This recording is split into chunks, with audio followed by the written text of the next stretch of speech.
Good evening aspirant, मैं आप सभी का स्वागत करती हूँ मेरे चैनल बीपीएससी लवर में। ये वीडियो स्पेशली उन स्टूडेंट के लिए है जो करंट अफेयर्स कवर तो करना चाहते हैं, लेकिन उनके अंदर ये मिथ है कि किसी भी कमीशन के एग्ज़ाम की या किसी भी स्टेट पीसीएस का कवर बिना इंग्लिश न्यूज़पेपर कवर किए नहीं किया जा सकता। और हमारे बिहार में मैक्सिमम स्टूडेंट की प्रॉब्लम ये है कि वो इंग्लिश न्यूज़पेपर को अच्छी तरीके से या तो पढ़ नहीं पाते, और जो पढ़ भी लेते हैं वो उसको ईज़िली समझ नहीं पाते हैं। तो वो डिपेंडेंट होते हैं लास्ट मोमेंट पे जो करंट अफेयर्स की मैगजीन्स आती हैं उन पे। हालांकि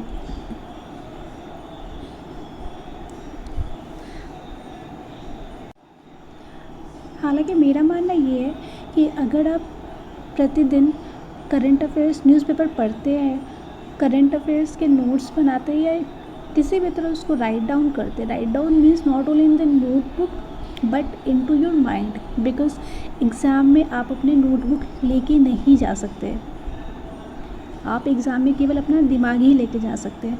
तो it is more beneficial to write that notes और current affair not in to your notebook but in your mind. Okay, तो मेरी कोशिश ये रहेगी कि मैं इसी तरीके से आपका करंट कवर करूं, वो भी हिंदी न्यूज़पेपर से। और साथ ही साथ मैं ये भी बताते चलूँ कि किस तरीके से आर्टिकल से मेंस में या प्रीलिम्स में आपके क्वेश्चन आते हैं या पहले आ रखे हैं। एक और बात मैं आपसे शेयर करना चाहूँगी, जितने भी स्टूडेंट होते हैं उनके बुक्स या सोर्स कमोबेश एक ही होते हैं। जैसे मैक्सिमम स्टूडेंट पॉलिटी लक्ष्मीकांत से कवर करते हैं, हिस्ट्री स्पेक्ट्रम से कवर करते हैं, एनसीईआरटी से कवर करते हैं। फिर क्यों ऐसा होता है कि जहाँ लाखों स्टूडेंट फॉर्म डालते हैं वहाँ सिलेक्शन मात्र कुछ 100 का होता है? The very main reason and the very important reason behind this is reading between the lines. Means read between the lines का मतलब ये हुआ कि आपको जो इन्फॉर्मेशन दिया जा रहा है, चाहे वो बुक के माध्यम से हो, चाहे किसी वीडियो के माध्यम से हो या फिर न्यूज़पेपर के माध्यम से हो, जो भी इन्फॉर्मेशन आपको मिला है उसके लाइंस के बीच में छुपी हुई चीज़ों को पढ़ना। छुपी हुई चीज़ों को पढ़ने का मतलब है कि ये इस टॉपिक में से किस तरह से प्रीलिम्स से क्वेश्चन आएंगे या मेंस से क्वेश्चन बन सकते हैं। एग्ज़ाम देने के लिए आपको एस्पिरेंट की तरफ पढ़ना पड़ेगा, लेकिन सोचना हमेशा एग्जामिनर की तरफ पड़ेगा, तभी आप क्वेश्चन के नर्व्स को पकड़ सकते हैं। तो मैं पूरी कोशिश करूँगी कि करंट के थ्रू मैं आपके थोड़े बहुत स्टैटिक्स भी कवर करती जाऊँ और आपको आपकी तैयारी में थोड़ी अपनी योगदान भी दे सकूँ। आपका ज़्यादा टाइम नहीं लेते हुए मैं सीधे आज की न्यूज़ पर आना चाहूँगी और मैं आपको सोर्स बता देती हूँ। ये है दैनिक जागरण का, ये जो भी मैं न्यूज़ की क्लिप्स डाल रही हूँ ये दैनिक जागरण न्यूज़पेपर के, वो भी बिहार के एडिशन के, ये कोई नेशनल एडिशन का नहीं है। और आप देखिएगा किस तरीके से बिहार के पेपर से ही आपको बहुत सारे क्वेश्चन अपने एग्ज़ाम में या तो मिलेंगे या पहले भी एग्ज़ाम में आए होंगे। तो चलिए बढ़ते हैं अपने न्यूज़ एनालिसिस की तरफ। तो पहला न्यूज़ है बुद्ध पूर्णिमा पर राज्यपाल और मुख्यमंत्री ने दी शुभकामना। अब आप सोचेंगे ये क्या न्यूज़ है? कोई भी फेस्टिवल आता है तो गवर्नमेंट ऑफिशियल या सीएम राज्यपाल शुभकामना तो देती हैं, तो ये कैसे इंपॉर्टेंट हो गया? यही काम आता है रीड बिटवीन द लाइन्स। आप जानते हैं गौतम बुद्ध बिहार के लिए कितनी इंपॉर्टेंट पर्सनालिटी है, तो आखिर ये बुद्ध पूर्णिमा कौन सा दिन है? तो बुद्ध पूर्णिमा बैसाख माह की पूर्णिमा के दिन को बुद्ध पूर्णिमा कहते हैं। इसे बुद्ध पूर्णिमा इसलिए कहते हैं क्योंकि इसी पूर्णिमा यानी बैसाख माह की पूर्णिमा के दिन ही बुद्ध ने जन्म लिया, बुद्ध को ज्ञान प्राप्ति हुई और बुद्ध की मृत्यु हुई। ठीक है, तो चलिए न्यूज़ पे नज़र डालते हैं। तो यहाँ इंपॉर्टेंट जो मैंने अंडरलाइन कर रखा वो देखिए, यहाँ पे कुछ constitutional and non constitutional post का जिक्र किया हुआ है। जैसे हमारे राज्यपाल है फागू चौहान, मुख्यमंत्री नीतीश कुमार, डिप्टी सीएम है ताराकिशोर प्रसाद। हालांकि अभी 2 डिप्टी सीएम है, ताराकिशोर प्रसाद और रेणु देवी, यानी ये जो हमारी एक ताराकिशोर प्रसाद हो गए और सेकंड हो गए रेणु देवी।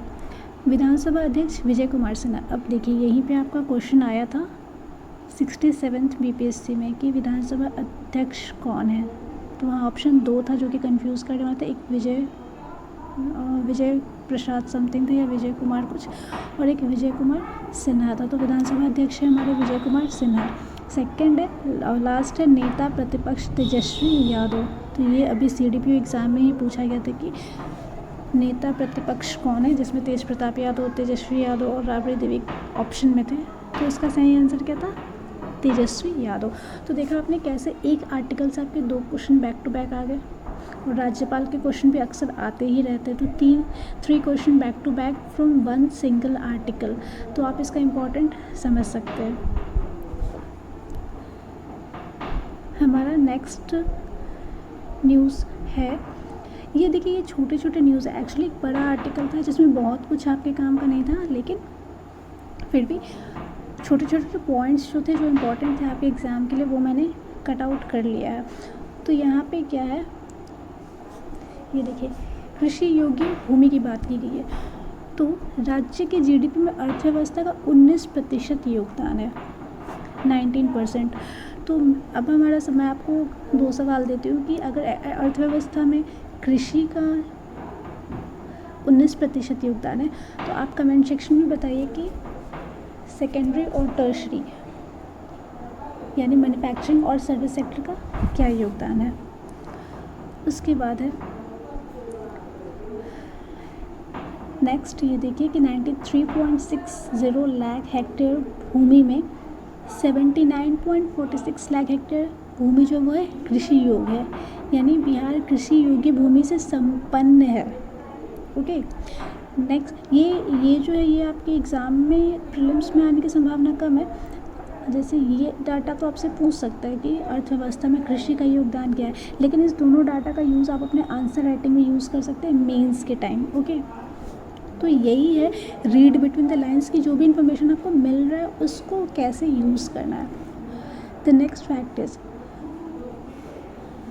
यूपी के बाद देश का दूसरा सबसे बड़ा मानव बल बिहार में है, यानी सबसे ज़्यादा मानव बल कहाँ है? यूपी में, और सेकंड में है बिहार। ये मानव बल से तात्पर्य हमारे कार्यशील जनसंख्या से है, और ये जो कार्यशील जनसंख्या है यानी मानव बल जो है, ये आधार होते हैं किसी भी देश या राज्य के डेवलपमेंट का। ओके, तो अब हम अपने नेक्स्ट आर्टिकल पे आते हैं। ये देखिए, मुख्यमंत्री उद्यमी योजना। अब मैं आपको इस योजना की डिटेल्स बताती हूँ। यहाँ देखिए, इसमें दिया हुआ 5 लाख रुपए की सब्सिडी है। तो अगर पूछे कि इस योजना के तहत कितनी राशि दी जाती है, तो ये 5 लाख रुपए नहीं दी जाती, बल्कि ये 5 लाख रुपए सब्सिडी के तौर पे दी जाती। तो मैं आपको इसका डिटेल्स बताती हूँ, इस योजना की डिटेल्स में क्या है। तो सबसे पहले मैं आपको यही बताना चाहूँगी, अगर कोई स्कीम रहता है सेंट्रल गवर्नमेंट की या स्टेट गवर्नमेंट की, तो BPSC उसमें क्वेश्चन कैसे पूछता है।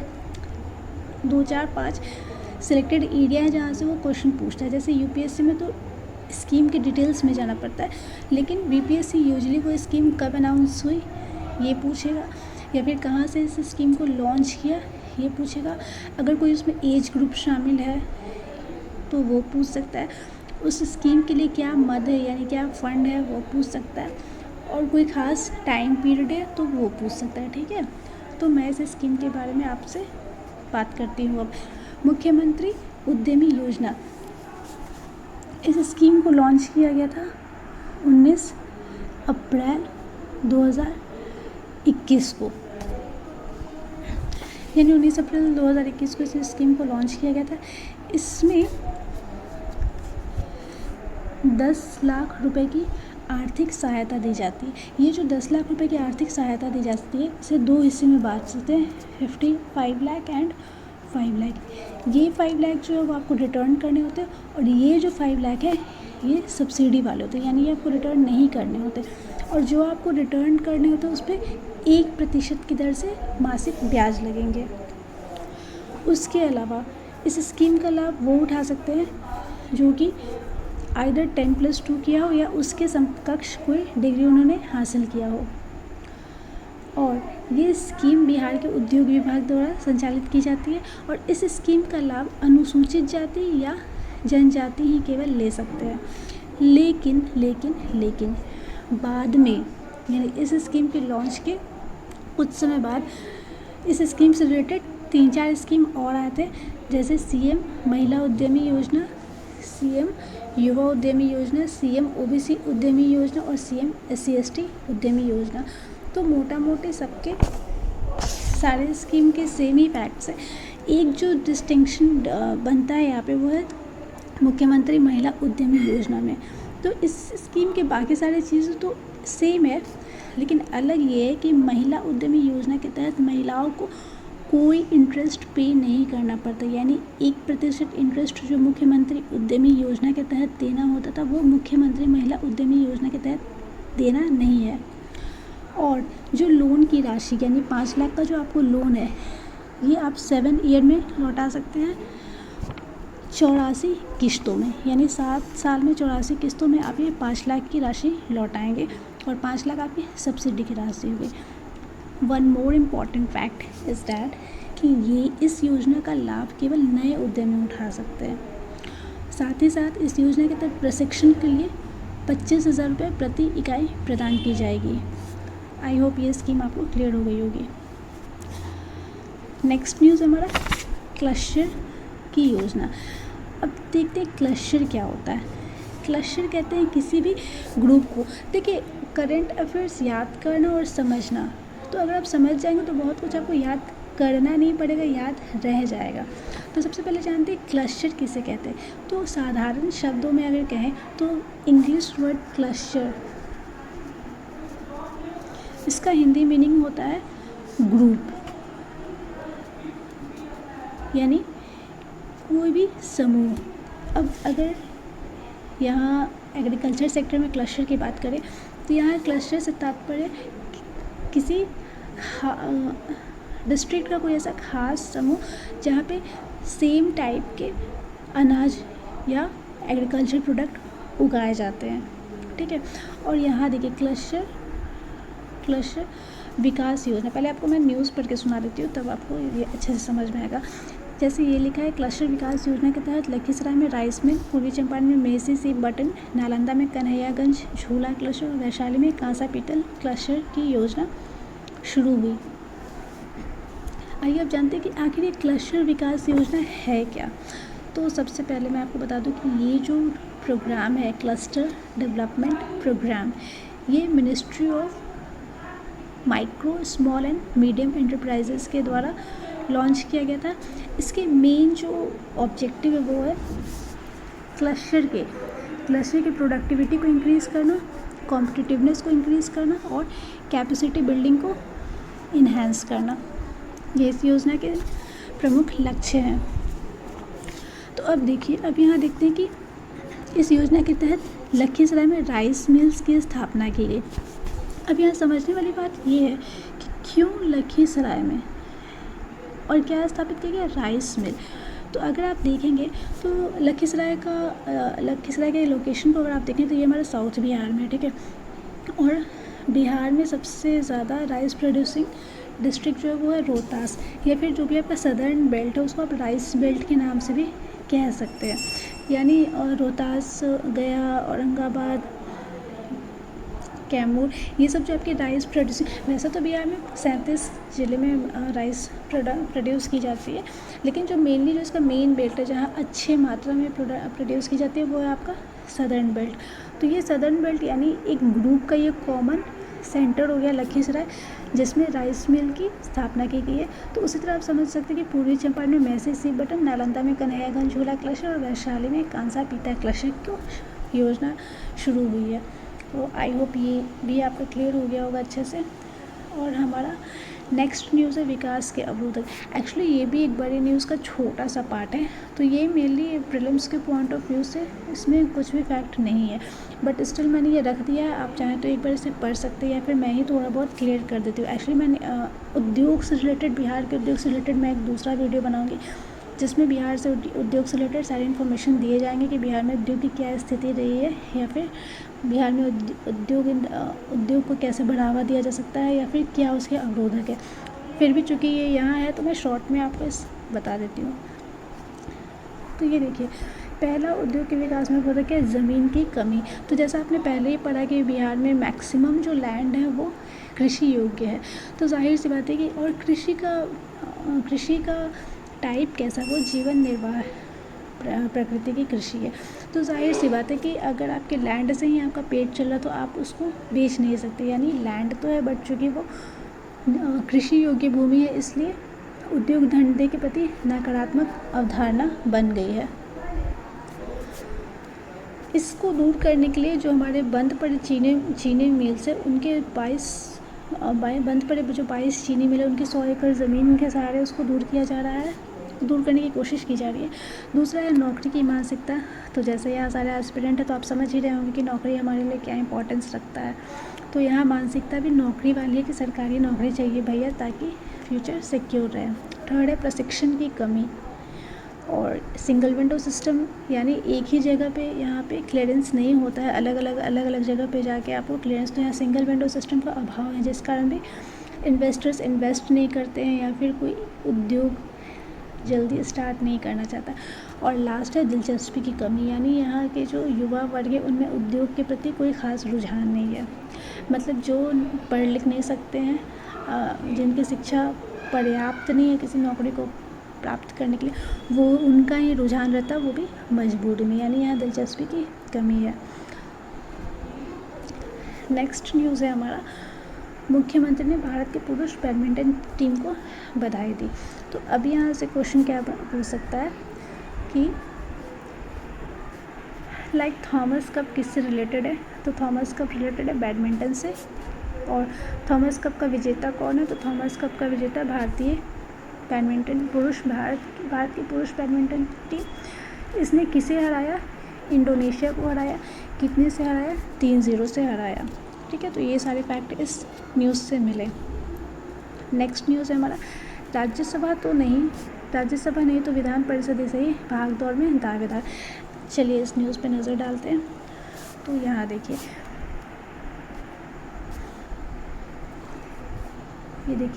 ये जो बिहार में राज्यसभा और विधानसभा दोनों के इलेक्शन होने वाले, विधान परिषद और राज्यसभा के इलेक्शन होने वाले। तो विधान परिषद के लिए 7 सीटों के लिए इलेक्शन होने वाला, जबकि राज्यसभा के लिए 6 सीटों के लिए इलेक्शन होगी।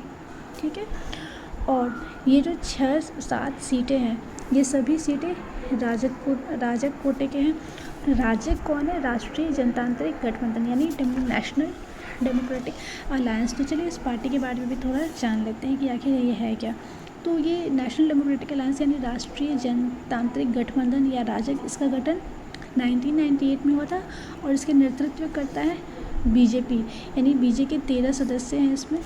उसके अलावा इस पार्टी में जदयू है और वीआईपी है तथा अन्य भी पार्टियां भी हैं। तो सबसे पहले जानते हैं ये गठबंधन क्या होता है। तो गठबंधन जैसे आपने पॉलिटी में पढ़ा हुआ होगा, कोलिशन गवर्नमेंट या गठबंधन की सरकार, यानी जब कोई पार्टी स्पष्ट रूप से बहुमत प्राप्त नहीं करती है तो वो अन्य पार्टियों के सहयोग से सरकार बनाती है। तो ऐसी सरकार को हम कहते हैं गठबंधन की सरकार। ये गठबंधन चुनाव पूर्व भी हो सकते हैं और चुनाव पश्चात भी हो सकते हैं। तो चलिए आपका पॉलिटी भी रिविज़न हो गया। और चलिए थोड़ा हम विधान परिषद के बारे में भी जान लेते हैं। जान तो आप पहले से रहेंगे, आपका रिवीजन करा देते हैं कि विधान परिषद का चुनाव आखिर होता कैसे है। तो इसके विधान परिषद के सबसे पहले मैं ये बात करूँगी कि विधान परिषद बनता कैसे है या इसकी निर्माण या समाप्ति किस प्रकार से होती है। तो जब भी किसी राज्य की विधानसभा विशेष बहुमत से प्रस्ताव पारित कर दे और उसके आधार पर संसद साधारण बहुमत से उसे पास कर दे, तब विधान परिषद का गठन किया जा सकता है। इसकी न्यूनतम संख्या 40 होगी और अधिकतम संख्या 1/3 ऑफ विधानसभा, यानी विधान परिषद की जो अधिकतम संख्या होगी वो विधानसभा के सदस्यों की संख्या के 1/3 से अधिक नहीं हो सकती है। इसके गठन में 2 प्रकार के सदस्य होते हैं, निर्वाचित और मनोनीत। तो मनोनीत तो राज्यपाल द्वारा होते हैं 1/6 और निर्वाचित जो होते हैं वो 5/6 होते हैं। इस 5/6 का 1/3 जो है वो राज्य विधानसभा के निर्वाचित सदस्यों द्वारा चुने जाते हैं। नेक्स्ट 1/3 जो है वो स्थानीय संस्थाओं जैसे पंचायत और न्यायपालिका के द्वारा चुने जाते हैं।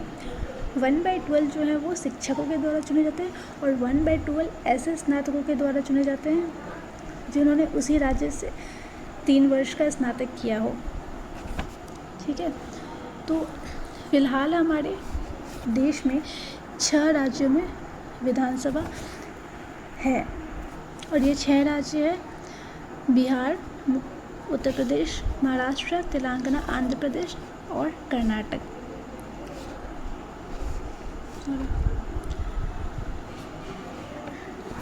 ठीक है, तो यानी 7 सीटों पर विधान परिषद की 7 सीटों पर होने वाली है इलेक्शन और राज्यसभा के 6 सीटों पर होने वाली है।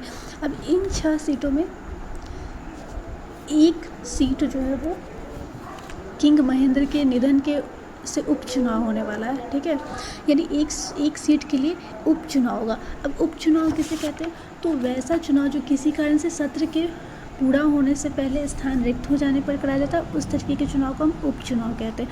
तो किंग महेंद्र के निधन के कारण एक सीट पर उपचुनाव होगा और बाकी 5 सीटों पर राज्यसभा के सदस्यों का कार्यकाल पूर्ण होने के कारण चुनाव किया जाएगा।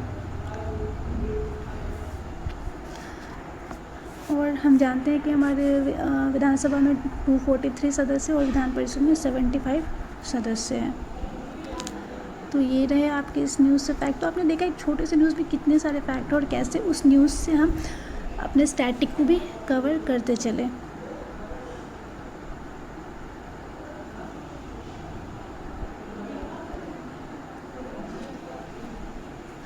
तो ये यहाँ एक और फैक्ट जो आपके लिए जानने लायक है वो ये है कि ये जो विधान परिषद होता है इसमें विधानसभा सदस्यों का भी कोटा होता है। तो हमारे 75 सदस्य जो विधान परिषद है इसमें 27 सीटें जो है वो विधानसभा के सदस्यों के लिए है। ठीक है, और इसी 27 सीट में से जो 7 सीटें खाली है उस पर चुनाव कराया जाना है। इनका कार्यकाल जो होता है वो 6 वर्षों का होता है, यानी जो विधानसभा है उससे 1 वर्ष के अधिक का कार्यकाल। चलिए अब हम अपने नेक्स्ट न्यूज़ पे चलते हैं। ये आपका एडिटोरियल है, सकारात्मक है माहौल। तो आखिर क्या माहौल है सकारात्मक, चलिए जानते हैं। तो ये सकारात्मक माहौल जो है वो जुड़ा है आपके उद्योग के विकास से। तो क्या सकारात्मक माहौल है? जैसे आपने सुना होगा कि हमारे बिहार में कई सारे उद्योग लगाए जा रहे हैं, जैसे एथेनॉल प्लांट, कितने सारे एथेनॉल प्लांट लगाए गए हैं। या फिर भागलपुर में सिल्क उद्योग को बढ़ावा देने के लिए अलग अलग तरीके की योजनाएं बनाई गई है। उत्तर बिहार के चनपटिया मॉडल के बारे में भी अपने प्रीलिम्स के टाइम पे पढ़ा होगा। ये चनपटिया मॉडल है जैसे कि कोरोना के टाइम पे जब बहुत सारे मज़दूर बाहर से आए थे तो उन्हें आत्मनिर्भर बनाने के लिए उनको आत्मनिर्भर बनाने के लिए ऐसा प्लान किया गया कि कुछ ऐसा हो कि उनको अपने राज्य में ही काम मिले ताकि उन्हें दूसरे राज्य जाना ना पड़े। तो इस चनपटिया मॉडल के राष्ट्रीय स्तर पर भी काफ़ी सराहना की गई थी। और लीची वन डिस्ट्रिक्ट वन प्रोडक्ट के बारे में भी आपने सुना होगा, जिसके तहत जो भी खाद्य पदार्थ है कैसे उनका अधिकतम उपयोग करके लाभ कमाया जा सकता है, जैसे लीची, मखाना, ईख एक्सेट्रा का।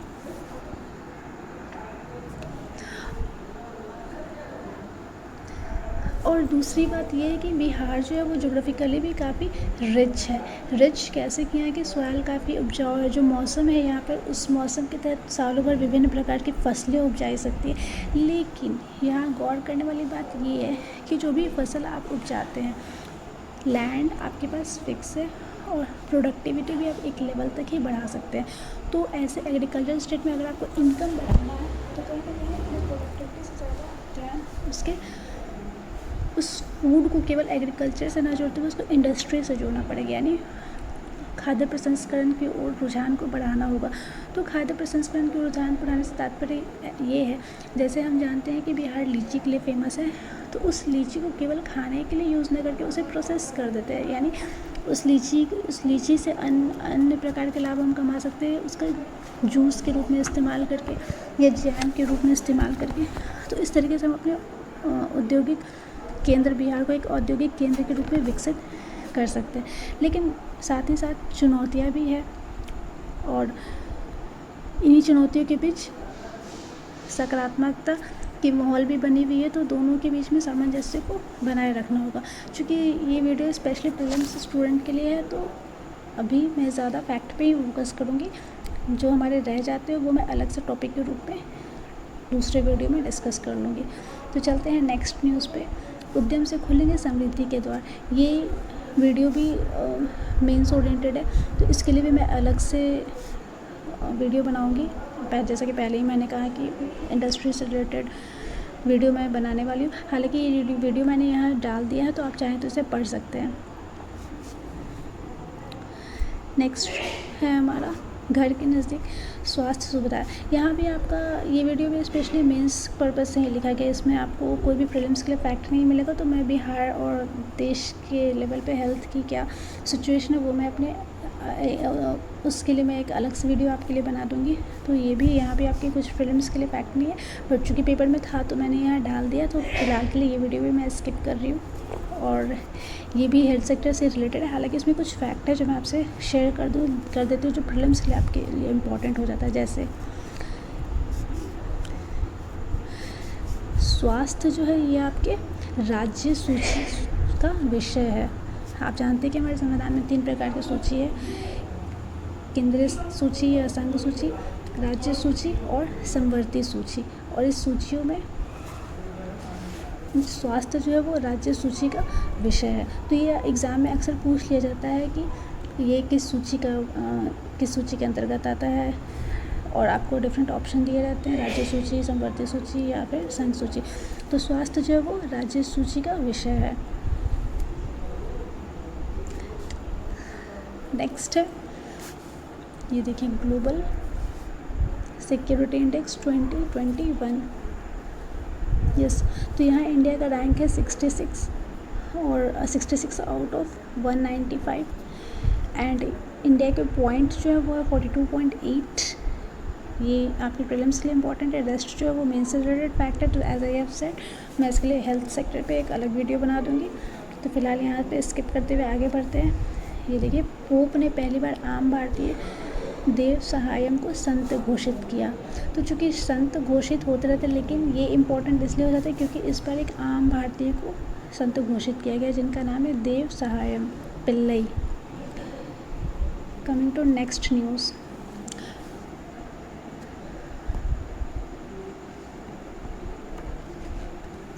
एक और चीज़ जो मैं आपको इस न्यूज़ में बताना रह गया, ये ग्लोबल हेल्थ सिक्योरिटी इंडेक्स जो है ये 3 इंस्टीट्यूशन मिलके पब्लिश करती है। जॉन हॉपकिंस, जस्ट मिनट में लिख ही देती हूँ, जॉन हॉपकिंस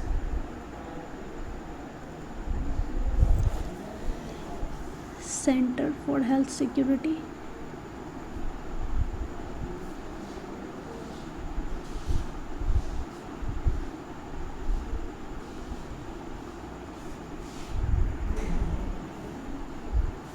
सेकेंड है न्यूक्लियर थ्रेट इनिशिएटिव। अब देखिए, यहीं पे इम्पॉर्टेंट हो जाता है। अगर जिन्हें ये पता नहीं रहेगा कि कौन इन्हें पब्लिश करते हैं और ऑप्शन में न्यूक्लियर थ्रेट इनिशिएटिव दिया रहेगा, तो जाहिर सी बात है कि माइंड में ये है कि यार न्यूक्लियर थ्रेट का हेल्थ से क्या लेना देना। तो इसलिए मैंने आपको स्पेशली ये बताना उचित समझा। तो फर्स्ट है हमारा John Hopkins centre for health security, second is nuclear threat initiative, and the third one is economic intelligence unit यानी EIU, जिसका हेडक्वार्टर है UK लंदन में। ओके, तो देखा आपने एक ही आर्टिकल से कितने सारे क्वेश्चन प्रिपेयर किए जा सकते हैं, रिलेटेड क्वेश्चन। तो ये होते हैं रीड बिटवीन द लाइंस, कि कहाँ से आपके क्वेश्चन आने की संभावना है।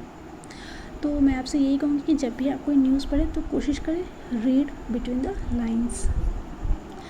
नेक्स्ट न्यूज़ हमारा अर्थव्यवस्था और संप्रभुता के लिए घातक है क्रिप्टो करेंसी।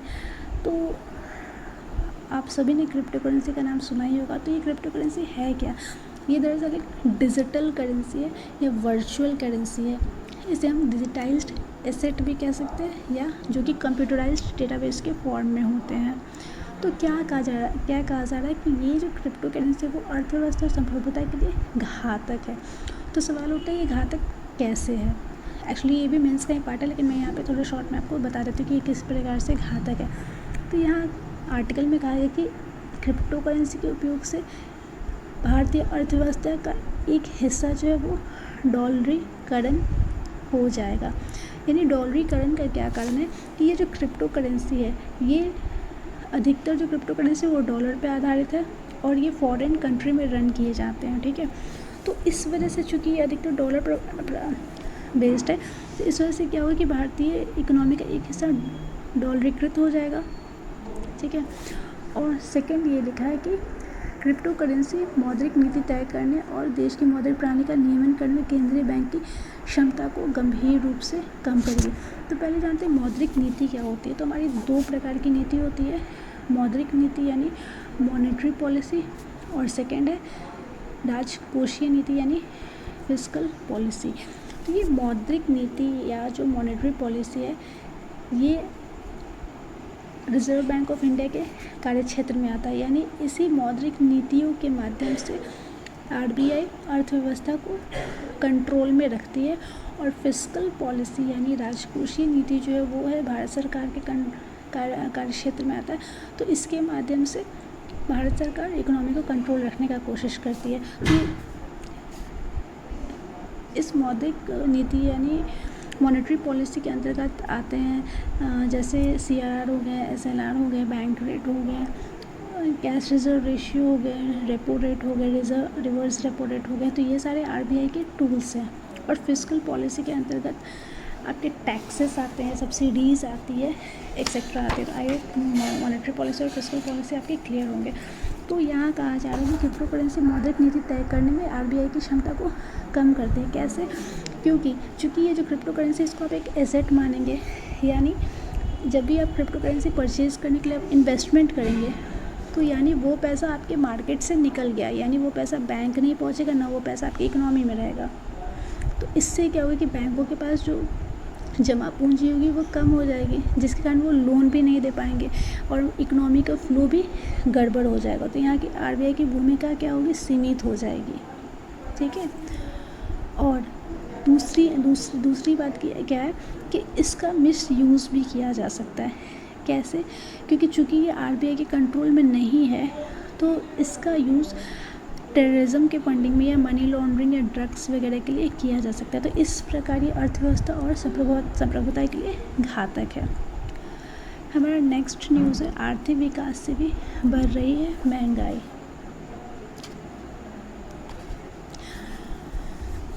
अब समझते हैं कि आर्थिक विकास से महंगाई कैसे बढ़ रही है। तो ये देखिए, यहाँ हमारे 14वें वित्त आयोग के सदस्य रह चुके सुदीप्तो मंडल ने ये कहा है कि जो भी महंगाई अभी बढ़ रही है उसके साथ उसमें वैश्विक परिस्थितियाँ जिम्मेदार हैं, साथ ही साथ घरेलू परिस्थितियाँ भी जिम्मेदार हैं। तो आइए जानते हैं घरेलू परिस्थितियाँ किस प्रकार से जिम्मेदार है। तो इसका कारण क्या है कि खपत में लगातार बढ़ोतरी हो रही है। तो जाहिर सी बात है कि पॉपुलेशन इतनी हाई है तो डिमांड हाई होगी ही, है ना। तो अब ये कैसे पता चला कि खपत में लगातार बढ़ोतरी हो रही है? तो देखिए, जैसे नेक्स्ट लाइन में ही आप देख सकते हैं कि कंज्यूमर ड्यूरेबल्स की खरीदारी के लिए लोन में हो रही बढ़ोतरी। कंज्यूमर ड्यूरेबल वैसे प्रोडक्ट होते हैं जो लॉन्ग टर्म के लिए यूज़ किए जा सकते हैं। जैसे कि आप कोई भी फूड ग्रेन्स खरीदते हैं तो वो मैक्सिमम 1 मंथ स्टॉक के लिए खरीदे जाते होंगे।